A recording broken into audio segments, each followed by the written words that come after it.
নমস্কার বন্ধুরা, আমি আজকে নীলিমা কুকিং শো থেকে বানাতে চলেছি। এই যে আমি ডাটা নিয়ে এসেছি বাজার দিয়ে, দেখুন একদম টাটকা ডাটা, একদম বিকেলে তোলা। আর এই দুটো বেগুন, আর এই কুমড়োর মূলো, আর এই যে সঙ্গে ইলিশ মাছের মাথা আছে, আর আলুটা আমি দিয়ে দিচ্ছি পরে পরিমাণ মতন দিয়ে। আমি ইলিশ মাছের মাথা দিয়ে আমি এটাকে একটা চচ্চড়ি বানাবো। কী করে বানাচ্ছি আপনারা খাবে থেকে দেখতে পাবেন। এটা আগে রেডি করছি।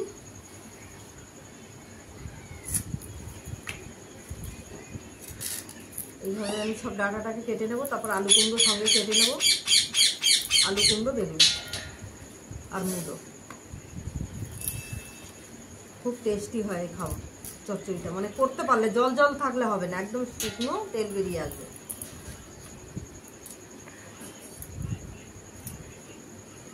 এইভাবে সব ডাটাটা কেটে নেবো।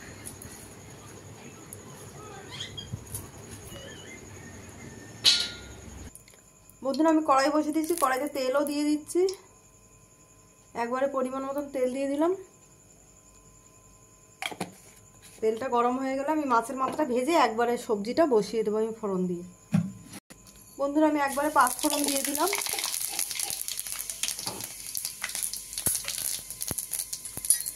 আর আমি এই মাছের মাথাটায় আর তেলটাতে একবারে নুন হলুদ মাখিয়ে নিয়ে একবারে দিয়ে দিচ্ছি আমি তেলের মধ্যে।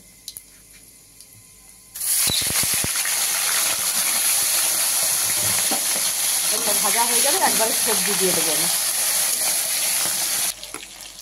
মাছের মাথা ভাজা হয়ে গেছে, এবার আমি দিয়ে দিচ্ছি এই যে 1 চামচ আদা বাটা,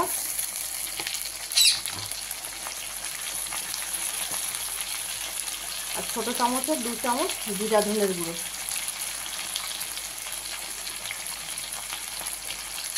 কেটে রাখা কাঁচা লঙ্কা দিয়ে দিচ্ছি। সবজির আন্দাজে গুঁড়ো লঙ্কা, এই হলুদ দিচ্ছি আমি পরিমাণ মতো, নুনটা। আর তার সঙ্গে আমি দিয়ে দেবো একবারে মিষ্টিটা দিয়ে একবারে কষে নিয়ে সঙ্গে সবজিটাকে এর মধ্যে আস্তে আস্তে ঢেলে দেবো। সব একটু কষা হয়ে গেলে দিয়ে দিচ্ছি আস্তে আস্তে সবজিগুলো। আমি ঢেলে দিতে গেলে পড়ে যাবে চারিদিকে, যেন হাত দিয়ে আস্তে আস্তে তুলে দিচ্ছি আমি। এবার আমি ঢাকা দিয়ে দিচ্ছি, একটু নরম হোক, তারপরে আমি দিয়ে এটাকে ফের নাড়া যাবে। ভরে গেছে কড়াইটা, দিয়ে দিলাম ঢাকা। এই যে বন্ধুরা দেখুন, এই যে ঢাকা দিয়ে সিমে করছি, এই যে জল গলেছে সুন্দর। এইবার জোর করে দেব, আস্তে আস্তে আস্তে আস্তে ঝোলও টেনে যাবে, আর সবজিটা একদম সুন্দর নরম হয়ে মিশে যাবে। এবার জোর করে দিলাম, সুন্দর হয়েছে। দেখুন বন্ধুরা, প্রায় হয়ে গেছে। আর একটু রসটা নামে, সুন্দর রস টেনে গেছে, কোনো জল জল ভাব নেই।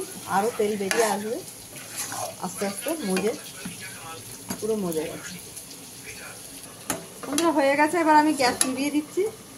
বন্ধুরা, ডাটা, কুমড়ো, আলু, বেগুন, মূলো দিয়ে আর ইলিশ মাছের মাথা দিয়ে চচ্চড়ি। আপনাদের ভালো লাগলে আপনারা এইভাবে বাড়িতে বানিয়ে খেয়ে ট্রাই করে দেখতে পারেন। আর নীলিমা কুকিং শোটিকে ইউটিউবে আপনারা সাবস্ক্রাইব, লাইক, কমেন্ট, শেয়ার করে দেবেন।